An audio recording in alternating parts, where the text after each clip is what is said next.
Ազգ հասկացության ընկալման առանձնահատկությունները և սահմանումները Յուրի Հովհաննիսյան Ժամանակակից սոցիալական փիլիսոփայության մեջ իր ուրույն նշանակությունն ունի ազգ հասկացության սահմանումը և մեկնաբանությունը, և պատահական չէ, որ ինչպես հայրենական, այնպես էլ օտար մասնագիտական գրականության մեջ այդ խնդրի վերաբերյալ գոյություն ունեն տարբեր և իրարամերժ ըմբռնումներ։ Ամերիկացի մարդաբան Վերդերիի կարծիքով ազգ հասկացության բազմանշանակությունը դժվարացնում է դրա գիտական վերլուծությունը, փոխարենը հրապուրիչ է դարձնում քաղաքական գործունեության համար։ Պատահական չէ, որ ու Բոյջ Հոտը ազգերի մասին խոսելիս նկատում է, քանի դեռ մեզ չեն հարցրել ազգի մասին, մենք հասկանում ենք, թե ինչ է այն, սակայն հենց հարցնելու պահին անկարող ենք լինում բացատրել կամ սահմանել դա։ Նույն միտքն է արտահայտում նաև Հովհաննես Քաջազնունին։ Անդրադառնալով այն հարցին, թե ինչ է ազգը, նա պատասխանում է, որ առաջին հայացքից միանգամայն պարզ և հասկանալի թվացող այս հասկացությունը շատ էլ հստակ չէ, որ նա բավականին աղոտ է ու անորոշ, կասկածելի ու վիճելի, որի պատճառով էլ ազգը բնութագրելիս առաջ է եկել մտքի շփոթ և փոխադարձ անհասկացողություն այնտեղ, ուր թվում էր ամեն բան պարզ է ու հասկանալի։ Մասնագիտական գրականության մեջ ընդունված է առանձնացնել ազգերի ձևավորման տարբեր մոդելներ։ Կոնը, որպես հիմք ընդունելով ազգային շարժումների սոցիալական կազմերի տարբերությունները, նախապատվությունը տալիս է արևմտյան և արևելյան մոդելներին։ Առաջինը բնութագրում է որպես ռացիոնալ և քաղաքացիական, որը ձևավորվել է Անգլիայում, Ֆրանսիայում, Նիդերլանդներում, Շվեյցարիայում, իսկ երկրորդը, որին հատուկ է օրգանականությունը և իռացիոնալությունը, կազմավորվել է Գերմանիայում, Արևելյան Եվրոպայում, Ռուսաստանում և Ասիայում։ Այնտեղ, որտեղ երրորդ դասը հզոր ուժ է եղել դեռևս 18-րդ դարում, ըստ Կոնի, ազգային պահանջները հիմնականում հենվել են տնտեսության և քաղաքականության վրա, մինչդեռ այնտեղ, որտեղ բուրժուազիան թույլ է եղել, պահանջները հիմնականում կենտրոնացել են մշակույթի ոլորտում։ Հետազոտողների մեկ այլ խումբ տարբերակում է ազգերի ծագման ֆրանսիական և գերմանական մոդելները, հաշվի առնելով այն հանգամանքը, որ ֆրանսիական մեծ հեղափոխությունից է սկիզբ առնում ազգերի որպես մարդկանց ազատ հանրույթի քաղաքական ընտրությունը։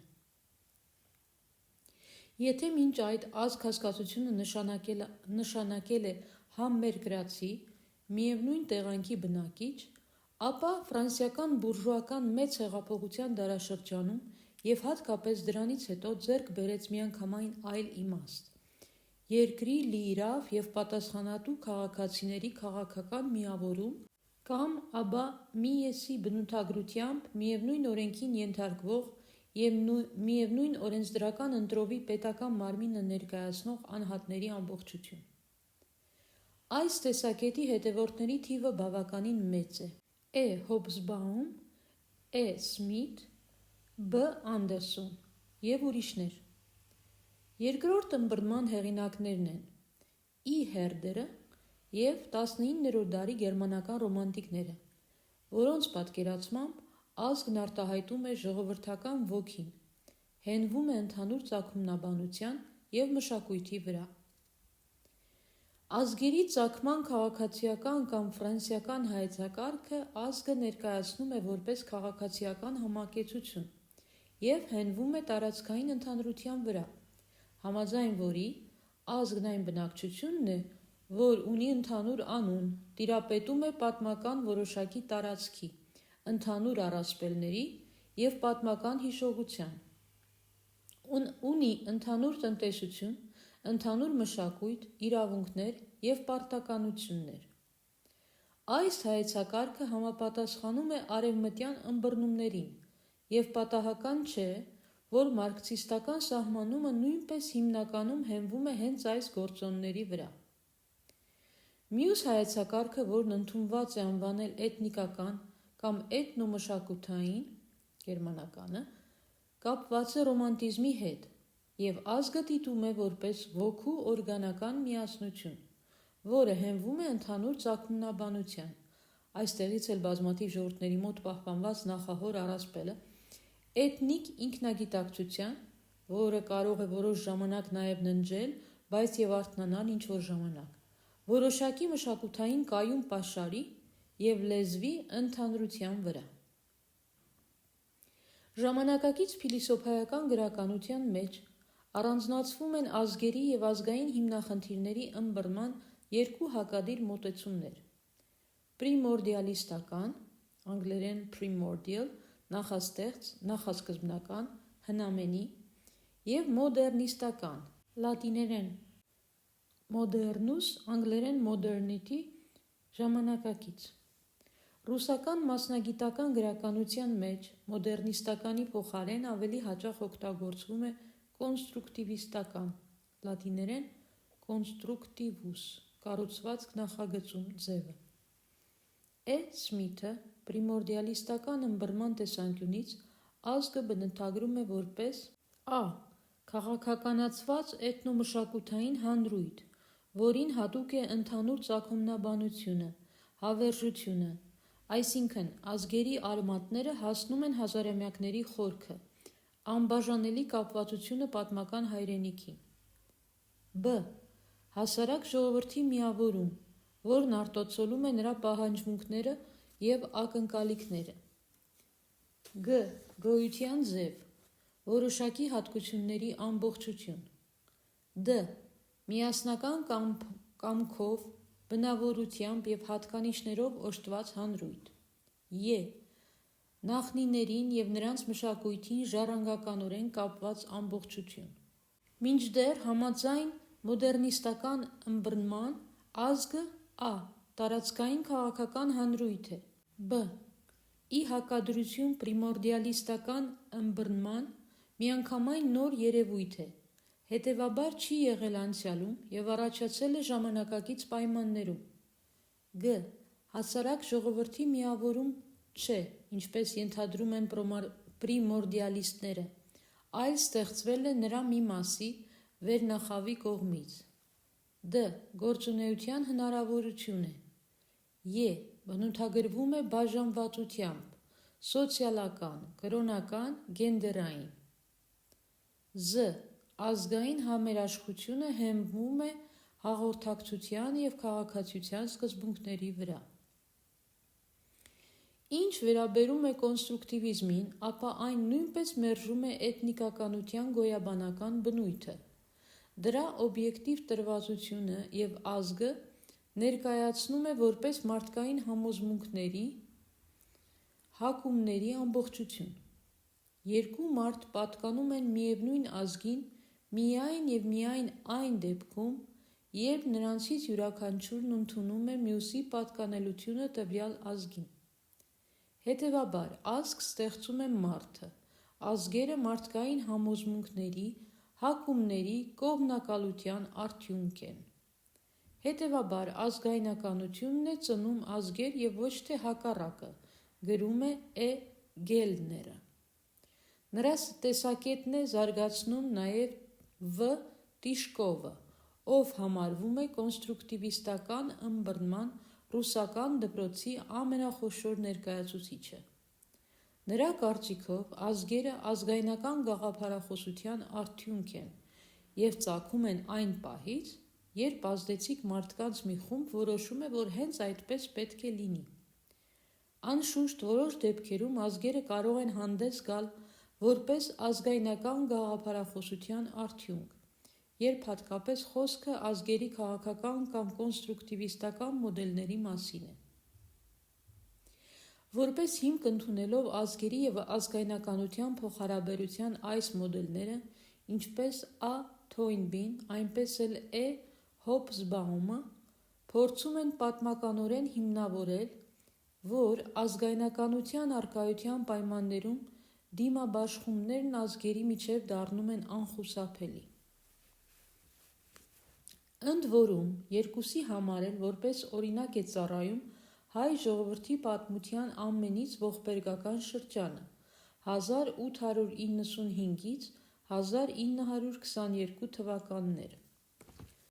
Սակայն մեր կարծիքով, ինչպես Ա. Թոյնբին ու Է. Հոբսբաումը, այնպես էլ բոլոր մյուս հետազոտողները, ովքեր ընդունում են, որ ազգային դիմաբախումները, անջատողականությունը, ազգային ազատագրական պայքարը ոչ թե ազգային պետականություն ստեղծելու գաղափարախոսության կամ ինչպես Ա. Թոյնբին է բնութագրում ազգայնականության արդյունք են, այլ ճիշտ հակառակը, այդ ամենը կա, որովհետև կա ազգը, որպես իրականություն, իր լեզվով, մշակույթով, պատմական հայրենիքով, ավանդույթներով, հավատալիքներով, ինքնորեն պետություն ստեղծելու, սեփական ճակատագիրն իր ձեռքով կերտելու ձգտումը, և կա ոտնձգություն այդ ամենի հանդեպ, ուրիշ ազգերի կողմից։ Այս խնդրին դեռևս 19-րդ դարի 90-ական թվականների վերջին անդրադարձել է Ք. Միքայելյանն իր «Անտրամաբանական տրամաբանություն» աշխատության մեջ, պատասխանելով իր այն ընդդիմախոսներին, ովքեր հայկական հալածանքներն ու ջարդերը փորձում էին հիմնավորել հայկական հեղափոխությամբ։ Ոչ թե ազգային դիմաբախումները, հալածանքները, ջարդերն են ազգայնականության կամ հեղափոխության արդյունք, այլ ազգայնականությունն ու հեղափոխությունը արդյունք են ազգերի հանդեպ վարվող խտրականության և ճնշումների, շահագործումների և բռնությունների, ազգային իրավունքների ոտնահարման։ Չլիներ այդ ամենը, չէր լինի նաև հայկական հեղափոխությունը, այսինքն չէր լինի նաև հայ ազգայնականությունը որպես ազգային պետություն կազմելու գաղափարախոսություն։ Եվրոպական լեզուներում ազգ, nation հասկացությունը չունի նույն իմաստը, ինչ հայերենում։ Եվրոպական լեզուներում nation բառը նշանակում է պետություն կազմող ժողովուրդ, այսինքն ազգությունը որոշվում է պետական պատկանելությամբ։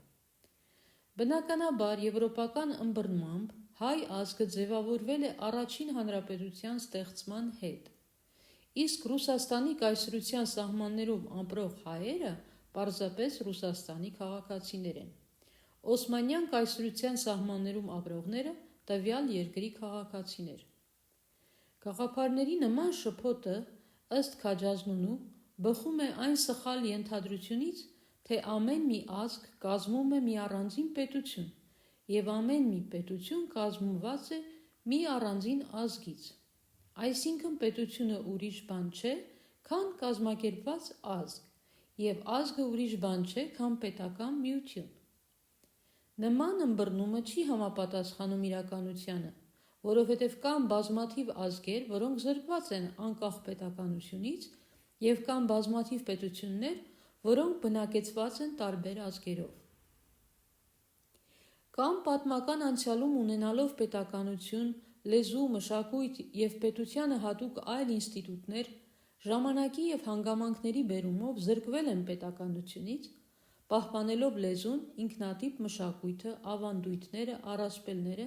ինչպես նաև պատմական հիշողությունը այդ պետության մասին։ Ազգը բնութագրելիս հաշվի են առնում որոշակի օբյեկտիվ և սուբյեկտիվ հատկանիշներ, ընդհանուր ծագումնաբանությունը, լեզվի յուրահատկությունը, մարդաբանական տեսակը, մշակույթի և պատմության ընդհանրությունը, տարածքային կապը, զուգակցությունը պետության հետ և այլն։ Անդրադառնալով այս խնդրին, Հովհաննես Քաջազնունին գրում է. Ընդհանուր կյանքը անցյալում իբրև օբյեկտիվ գործոն ծնունդ է տալիս ֆիզիկական, հոգեկան ու մշակութային նմանության, հետևապես և մերձավորության ու մտերմության ազգ կազմող մարդկանց մեջ կապում է նրանց ընդհանուր շահերով։ Մյուս կողմից, նույն անցյալի գիտակցությունն ու հիշողությունը իբրև սուբյեկտիվ գործոն ավելի ևս ամրացնում էր ազգային կապակցությունը։ 19-րդ դարի վերջին և 20-րդ դարի սկզբին, որը հայտնի է որպես ազատական ազգայնականության դասական շրջան, ոչ մեկի մտքով չէր անցնում հրաժարվել ազգային սկզբունքից, որովհետև ազգության և ազգային կյանքի պրոբլեմը այս շրջանում դարձել էր համաշխարհային պատմության ամենահրատապ երևույթներից մեկը։ Նորագույն պատմության ընթացքում միջնադարին հատուկ կրոնական մոլեռանդությանը փոխարինելու էր եկել ազգայնական մոլեռանդությունը։ Սակայն տիրապետող ընդհանրացված կարծիքը այն էր, որ փոքր ազգերի գոյությունը ավելորդ ու աննպատակահարմար է, որտեղից էլ այն վիրավոր արհամարանքը, որ հաճախ արտահայտվում էր նրանց իղձերի և ձգտումների հանդեպ։ Ինքնորոշման իրավունքը, որը ազատական ազգայնականության հիմնական սկզբունքն էր, կիրառվում էր միայն այն ազգերի վերաբերմամբ, որոնք համարվում էին կենսունակ մշակույթով և տնտեսապես։ Ջ. Ս.Տ. Միլը և Ֆրիդրիխ Լիստը կենսունակությունը կապում էին բավարար չափով մեծաքանակ ազգաբնակչության և տարբեր ռեսուրսներով հարուստ ընդարձակ տարածքի հետ, այն հիմնավորմամբ, որ սահմանափակ ազգաբնակչություն և ոչ մեծ տարածք ունեցող ժողովուրդները չեն կարող կատարելության հասցնել իրենց արդյունաբերությունը, իսկ եթե նրանք խոսում են նաև տարբեր լեզուներով, ապա կարող են ունենալ միանգամայն աղքատիկ գրականություն, գիտական և մշակութային հաստատությունները անկարող կլինեն լուծելու իրենց առջև ծառացած կարևորագույն հիմնախնդիրները։ Գոյություն ունեն ազգ հասկացության տարբեր սահմանումներ, որոնք հենվում են օբյեկտիվ կամ սուբյեկտիվ չափանիշների վրա։ Օբյեկտիվ տեսանկյունից է կազմված նաև մարքսիստական համարվող ազգերի ստալինյան սահմանումը, որը Կ. Կաուցկու և Օ. Բաուերի տեսակետների արհեստական համադրման արդյունքն է, ինչպես նաև այն բոլոր սահմանումները, որտեղ շեշտը դրվում է տարածքի, տնտեսական կյանքի, պատմության, մշակույթի, լեզվի ընդհանրության վրա։ Իսկ այն սահմանումները, որոնք ընդունված է անվանել սուբյեկտիվ, հենվում են հոգևոր չափանիշների և գործոնների վրա։ Այդպիսին է Ռենանի սահմանումը, համաձայն որի ազգը ամենօրյա հանրաքվե է, այսինքն ազգությունը կարող է որոշվել տվյալ անձի կամայական ընտրությամբ։ Կ. Ռեները ազգային պատկանելությանը համեմատում է որոշակի կրոնական պատկանելության հետ, երբ չափահասության հասած մարդը դե յուրե ընտրում է ազատորեն, իսկ անչափահասը շնորհիվ իր օրինական ներկայացուցիչների, որոնք գործում են իր անունից։ Հոբսբաումն այն կարծիքին է, որ ազգությունը չի կարելի հանգեցնել առանձին մյուսներից կտրված քաղաքական, մշակութային կամ որևէ այլ չափանիշի։ Մարդն իրեն կարող է համարել հրյա, եթե նույնիսկ միանգամայն օտար է համապատասխան ավանդույթներին, լեզվին, մշակույթին, պատմական կենսափորձին, չի զգում ներքին մերձավորություն և որևէ կապ չունի Իսրայել պետության հետ։ Այս ամենը ճիշտ է, սակայն դրանից ամենևին չի հետևում, որ ազգը սահմանվում է բացառապես միայն սուբյեկտիվ չափանիշներով, ինչպես որ ճիշտ չէ, երբ ազգը սահմանվում է միայն օբյեկտիվ գործոններով։ Ըստ նրա, թերի են ինչպես միայն օբյեկտիվ, այնպես էլ միայն սուբյեկտիվ չափանիշների վրա հենվող սահմանումները, որոնք կարող են տանել փակուղի։ Այդ պատճառով էլ ինքը խուսափում է սահմանումներից։ Ավելին, նա գործնական նկատառումներով առաջարկում է ազգ անվանել մարդկային այն բոլոր խմբերը, որոնք հավակնում են այդ կոչմանը։ Չընդունելով որևէ ապրիորի սահմանում, որպես սկզբնական աշխատանքային վարկած, նա առաջարկում է յուրաքանչյուր բավարար չափով մեծ մարդկային հանրույթ, որի անդամներն իրենց ընկալում են որպես ազգ, որպես այդպիսին կարող են ընկալվել նաև մեր կողմից։ Արևմտյան մոդելի կամ ուղու հիմնական դրսևորումներից է հետևյալը. եթե պետության մեջ առկա է էթնիկական միջուկ, այսինքն թվապես, մշակույթով և քաղաքականապես գերազանցող էթնիկական խումբ, ապա էթնիկական մյուս հատվածները կարող են ձուլվել նրան և ընդգրկվել տիրապետող հանրույթի մեջ։ Այդպես են ձևավորվել Արևմտյան Եվրոպայի ազգային պետությունները։ Իսկ եթե պետության մեջ բացակայում է այդ միջուկը, ապա ամենայն հավանականությամբ ի հայտ են գալիս էթնիկական տարբեր խմբեր, որոնք հավակնոտ ձևով հետևում են առկա ռեսուրսների բաժանմանը։ Այդպիսի էթնիկական համերաշխությունը վերափոխվում է,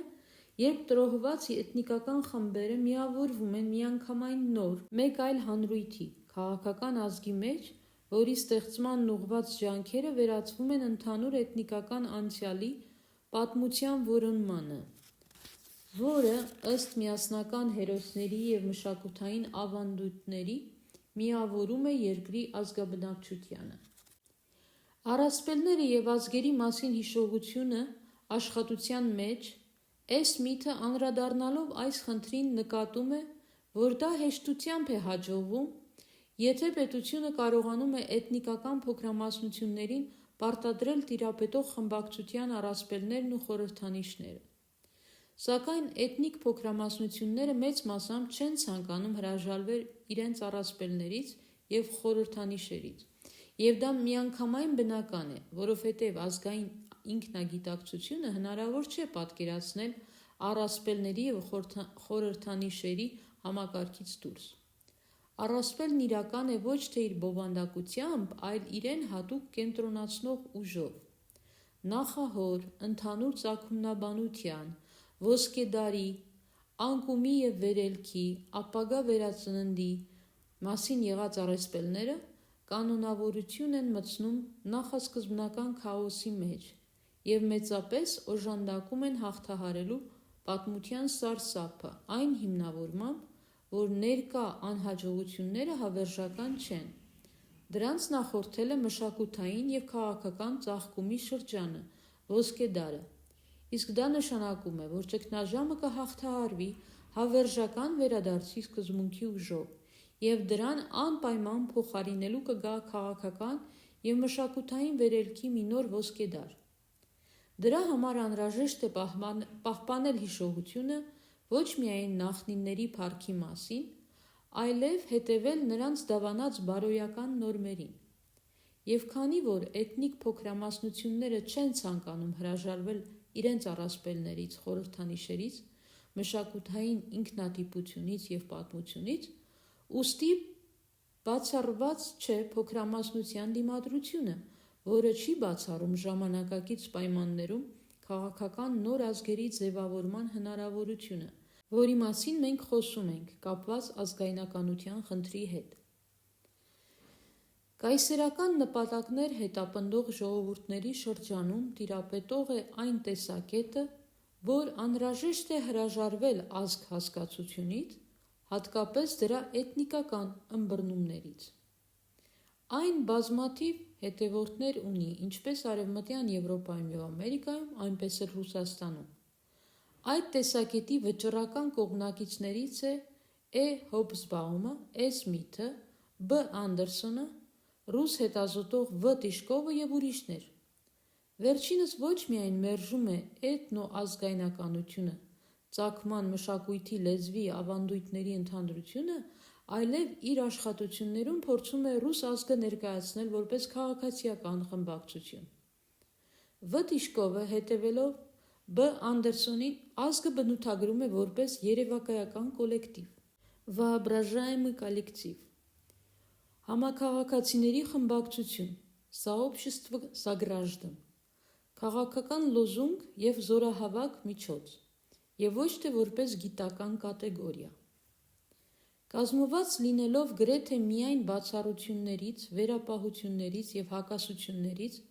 այդ հասկացությունը որպես այդպիսին չունի գոյության իրավունք և պետք է արտաքսվի գիտական լեզվից, գրում է նա։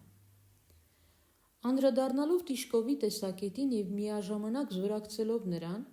K. Հաջինը անիմաստ է համարում արհեստականորեն ստեղծված և ոչինչ չասող ազգերի բաժանումը, մանավանդ որ դրա հետևանքով էականորեն փոխվում է մարդու որպես քաղաքացու նվիրվածությունը տվյալ պետությանը։ Կայսրություններում ապրում են բազմաթիվ ազգեր և ազգություններ, նրանց մի մասը պայքարում է իր ազատության և անկախության համար, մինչդեռ Տիշկովի և Հաջիևի նման մտածողները անընդունելի են համարում նրանց պայքարը։ Կա պետություն և կա նրա քաղաքացին։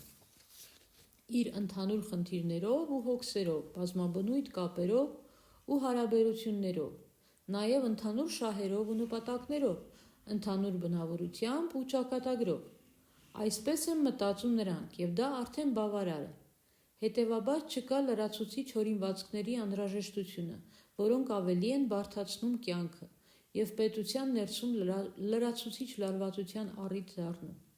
Ահա թե ինչու ռուսական կայսրության և ռուսական ազգայնականության գաղափարախոսներից թերևս ամենանշանավորը Վլադիմիր Սոլովյովը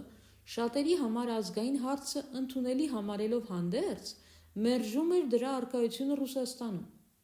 Ռուսաստանում այդպիսի հարց չի կարող գոյություն ունենալ։ Հազարամյա պատմական աշխատանքով է ստեղծվել Ռուսաստանը որպես միասնական, անկախ և մեծ պետություն։ Դա արդեն իրողություն է և քննարկման ենթակա չէ։ Ազգային հարցը Ռուսաստանում ոչ թե գոյության, այլ արժանապատիվ գոյության հարց է։ Այսինքն, ըստ Սոլովյովի, հազարամյա համատեղ կյանքի և ընդհանուր ճակատագրի հիման վրա ձևավորվել է բնավորության, մտածողության, մշակույթի, կենցաղի ընդհանրություն, որոշակի ազգային տիպ, որը դարձել է անձեռնմխելի։ Անկասկած, ազգերի ձևավորման ընթացքում մեծ է ճակատագրի ընդհանրության նշանակությունը, և որոշ դեպքերում այն կարող է աստիճանաբար տանել դեպի միաձույլ քաղաքական և հասարակական հանրույթների առաջացում։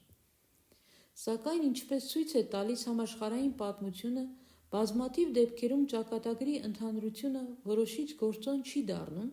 որովհետև, ասենք, Օսմանյան կայսրության սահմաններում ապրող տասնյակ ազգերի պարագայում թեև առկա էր ճակատագրի ընդհանրությունը աննշան տարբերություններով, այնուամենայնիվ դա չէր վերացնում նրանց միջև առկա բնական և մշակութային տարբերությունները։ Դա գիտակցում էին նաև Օսմանցիության գաղափարախոսության ներկայացուցիչները, ովքեր ելնելով ճակատագրի ընդհանրության սկզբունքներից, օսմանցի էին անվանում հսկայածավալ կայսրության սահմաններում ապրող միանգամայն տարբեր ժողովուրդների։ Ճակատագրի ընդհանրության հիմքի վրա բնավորության, ինչպես նաև աշխարհայացքի ընդհանրության ձևավորման մասին հաճախակի են խոսում նաև այսօր։ Նրանցից մեկն էլ ռուս հետազոտող Ս. Նիկոլսկին է, որը ձգտում է հիմնավորել, որ ռուսական աշխարհայացքը որպես այդպիսին հատուկ է ոչ միայն էթնիկ ռուսներին, այլև նրանց, ովքեր չեն պատկանում ռուսական էթնոտիպին, սակայն ընդունում է ռուսական մշակույթը և հարազատ են համարում ռուսաց լեզուն,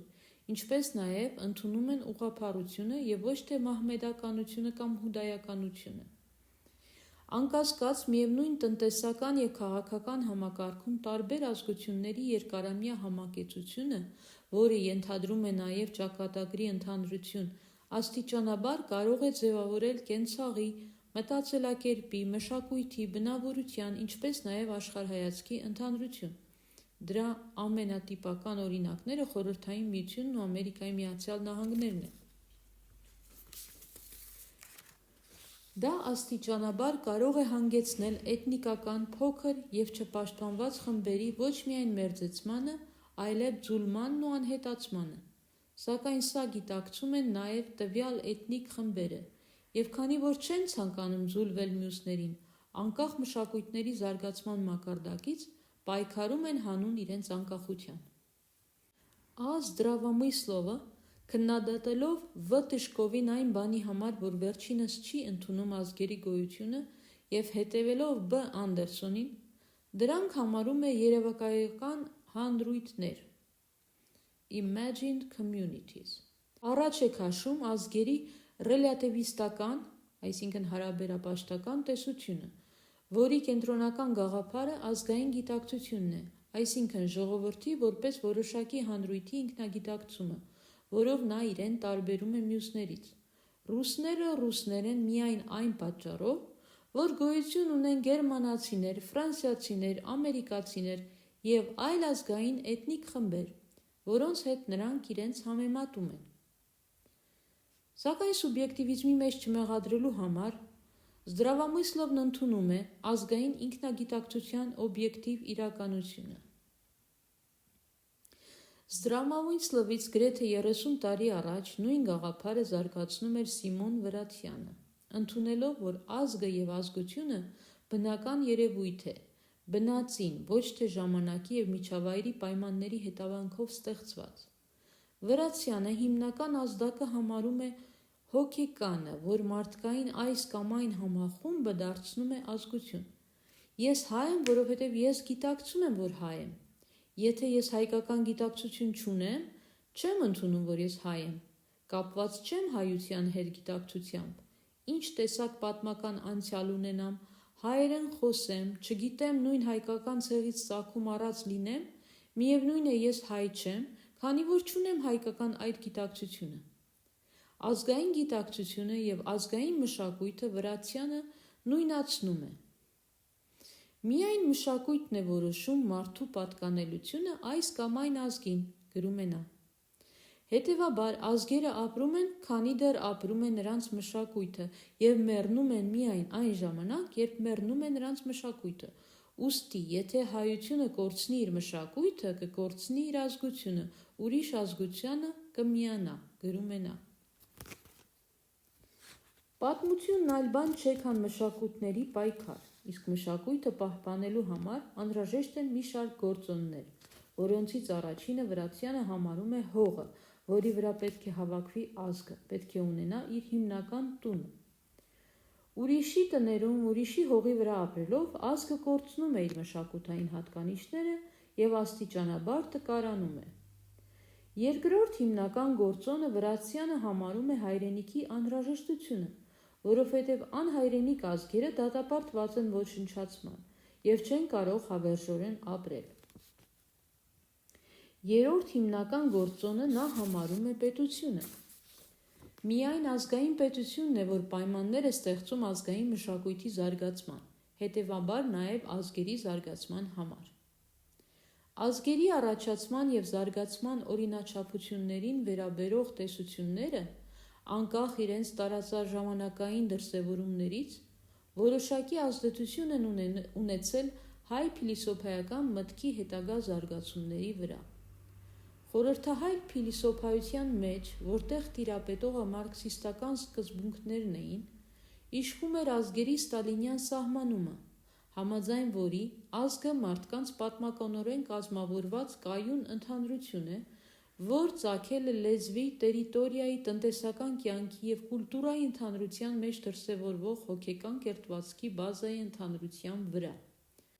Մարքսիզմի մեջ տիրապետողը այն տեսակետն էր, որ ազգերը հասարակական և տնտեսական զարգացման արդյունք են, հասարակական պատմական երևույթ և ինչպես բնութագրում էր Վլադիմիր Լենինը, բուրժուական դարաշրջանի անխուսափելի արդյունքը և անխուսափելի ձևը։ Քանի որ ազգերի կազմավորումը մարքսիզմի գաղափարախոսները կապում էին բուրժուական արտադրահարաբերությունների ձևավորման հետ, միանգամայն բնական է, որ դրանց վերացման հետ պետք է կապեին նաև ազգերի վերացումը։ Մինչդեռ ի հակադրություն մարքսիզմի տեսաբանների, հայ ազգայնականության ներկայացուցիչները Հ. Քաջազնունի, Լ. Շանթ, Հ. Մանանդյան, Ս. Վրացյան, Գ. Նժդեհ, Հ. Ասատրյան և ուրիշները ազգերը բնութագրում էին որպես բնապատմական երևույթ, որ ունեն ծնունդ, պատմություն, նաև վերջ։ Այս հայեցակարգն ընդունում է նաև հայրենի բնաշխարհի և ազգը կազմող էթնիկական հանրույթների օրգանական կապը, հազարամյակների համակեցության, ընդհանուր մաքարումների և ճակատագրի, ընդհանուր մշակույթի, ավանդույթների, սովորույթների, վերջապես հազարամյակների ընթացքում ստեղծված և կատարելության հասած լեզվի կապը։ Այս հայեցակարգը, որն ավելի հայտնի է օրգանական տեսություն անունով, հասարակությունը դիտարկում է որպես կենդանի օրգանիզմ, որի հիմնական հատկանիշներից մեկը համարվում է ազգությունը, որպես մարդկության կեցության բնական ձև, որը գոյություն ունի հասարակության հետ միաժամանակ, այսինքն հավերժական է մշտական։ Ընդհանրացնելով ազգերի իր ըմբռնումը, Հ. Քաջազնունին ազգը բնութագրում է որպես մի ինքնատիպ խմբակցություն, հավաքական միություն, որի անդամները միմյանց հետ կապված են. Ա. Մասամբ ցեղային կապերով, ընդհանուր ծագում, արյունակցություն, ազգակցություն։ Բ. Մասամբ պետական կապերով, ներկայում կամ անցյալում պետության ներսը կամ պետությունից դուրս, բայց միշտ նեցուկ ունենալով զայն։ Գ. Մասամբ տերիտորիալ կապերով, երկրային, աշխարհագրական ընդհանրություն։ Դ. Մասամբ կրոնական կապերով, դավանանքի, եկեղեցական կազմակերպության ընդհանրություն։ Ե. Մասամբ ու գլխավորապես լեզվային կապերով, լեզվային միություն։ Զ. Մասամբ քաղաքական ամբողջովին ազգային պատմությունով, ընդհանուր անցյալ ու այդ անցյալի կենդանի հիշողություններ ու տառապանքներ, ավանդույթներ։ Է. Մասամբ կենցաղային կապերով, ընդհանուր նիստ ու կաթ, սովորություններ, վարքեր ու բարքեր,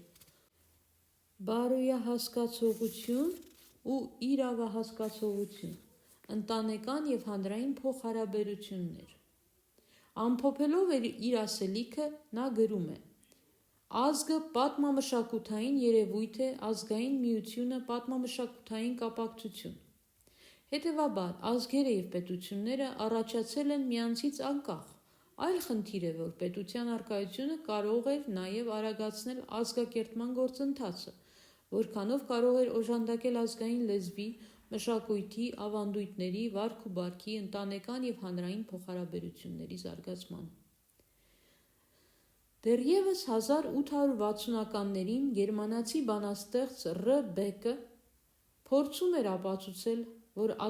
ազգության միակ իրական չափորոշիչը լեզուն է։ Այս տեսակետը հարազատ է ոչ միայն գերմանական, այլև հայ ազգայնականությանը, և պատահական չէ, որ ավելի հաճախ, ինչպես նկատում է Հ. Մանանդյանը,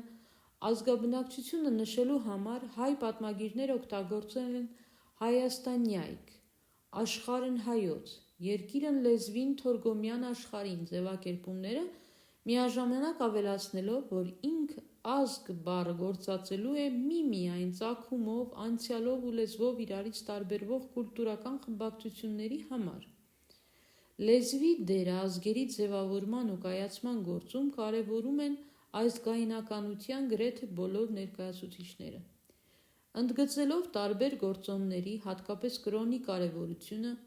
Հովհաննես Քաջազնունին գրում է. «Լեզուն շատ ավելի քան կրոնը արտահայտում է իր մեջ իր հեղինակների հավաքական հոգին։ Մյուս կողմից և դարձյալ շատ ավելի քան կրոնը, ինքը լեզուն դնում է իր սեփական կնիքը մարդկանց հոգիների վրա»։ Շարունակելով իր միտքը Քաջազնունին գրում է. «Կարելի է ասել, որ հայ ազգը ծնունդ առավ այն ժամանակ միայն, երբ Սահակն ու Մեսրոպը կազմեցին կամ վերակազմեցին հայկական այբուբենը և երբ առաջի թարգմանիչները հայերեն լեզվով թարգմանեցին Սուրբ Գիրքը։ Լեզվի նշանակությունը և կարևորությունը ազգերի կյանքում միանգամայն հասկանալի է, որովհետև ազգը կենդանի է իր լեզվով, ինչպես և լեզուն կենդանի է այնչափ միայն, որչափ կենդանի է ազգը։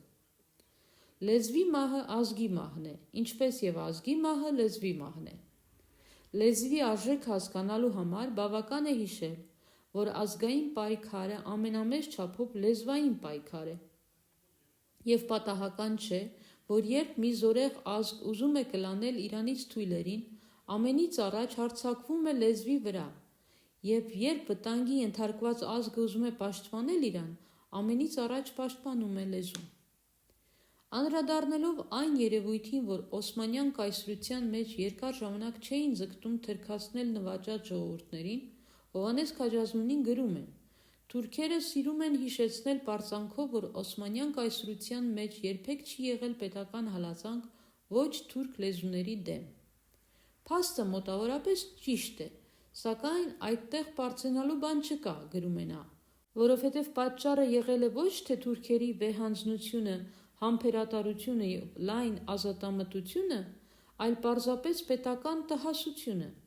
Նրա կարծիքով, Պոլսում նստած քաղաքագետները չէին կարող տեսնել այդքան հեռու։ Մանավանդ, որ ազգերը անվտանգ դարձնելու համար նրանք ունեին ու մեջընդմեջ գործադրում էին շատ ավելի արմատական մեթոդներ, ֆիզիկական ջարդ։ Մարդու բերանից լեզուն հանելը բարդ ու նուրբ գործողություն է, որ պահանջում է կուլտուրական հասունություն, սիստեմատիկ աշխատանք և երկար ժամանակ։ Շատ ավելի պարզ ու մատչելի բան է լեզվի փոխարեն գլուխը կտրել։ Մյուս ազգայնականների նման Հ. Մանանդյանը նույնպես մեծ կարևորություն էր տալիս լեզվին և ազգությունը սահմանում էր որպես առանձնահատուկ կուլտուրական խմբակցություն, հիմնված ընդհանուր ցեղական ծագման, ընդհանուր լեզվի և ընդհանուր անցյալի վրա և նրանցով պայմանավորված։ Ինչ վերաբերում է ընդհանուր բնակավայրին և կրոնին, ապա դրանց դերը կարևորելով հանդերձ, Մանանդյանը անհրաժեշտ հատկանիշներ չի համարում ազգության համար։ Ընդհանուր բնակավայրը ազգության բնորոշ հատկանիշ չէ, այն պարզ պատճառով, որ ազգությունը շատ դեպքերում արտերկրային խմբակցություն է, հենված կուլտուրական ընդհանրության վրա, գրում է նա։ Թվում է Մանանդյանը կամ մեր մյուս մտածողները ազգը կտրում են պետությունից, իրականում դա մեր տխուր իրականության, ազգային պետության բացակայության հետևանքն էր, որովհետև դրանք շատ պարզ գիտակցում էին այն, ինչի մասին գրում է Քաջազնունին։ Ինքնապահպանման բնազդը մղում է ազգերը դեպի ինքնուրույն պետական կյանք, պետական կյանքը ազգային կյանքի գոյության կամ առնվազն նրա ապահովության անհրաժեշտ պայմաններից մեկն է։